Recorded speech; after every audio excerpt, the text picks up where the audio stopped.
just want to take a minute and talk about undefeated fighter Muhammad Mokaev and his recent cut from the UFC. Guys, there's a lot of stipulation going on around why he got cut, whether he wanted too much money, whether he was, in his contract negotiation, they couldn't come to agreement, or the simple fact that he was just hard to deal with. Guys, from my insight with the UFC, Muhammad Mokaev was just too tough to deal with. The UFC wanted to renegotiate his contract before his last fight. They often want to do that because if you win your next fight and then you want to negotiate, you have that bargaining chip. But when it comes to the UFC doesn't need anybody. All right. The UFC has shown in the past. They've cut guys that were on win streak. This is an undefeated up-and-coming prospect, possibly could be the future UFC champ, and the UFC just dusts him off.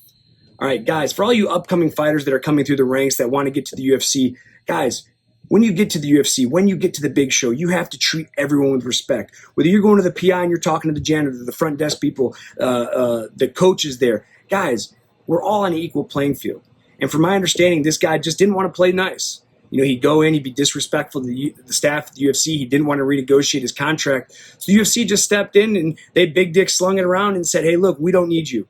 And they're showing all you young fighters when you get them there, when the UFC asks, you answer the ball. Whether it's a short notice fight, whether it's pay, whether it's contract, just say yes. And eventually, if you start winning fights and you keep winning fights, you're going to get what you want. But when you first get to the UFC, it doesn't matter if you're undefeated or if you have a couple losses. Guys, the dream is to get to the UFC. Treat everyone with respect and do everything you can to get there.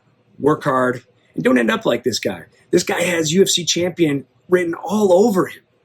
But unfortunately, just due to his disrespect to the employees of the UFC and the Athletic Commission, he's going to be cut, guys. Take my word for it. Guitar Hero Justin Jaynes.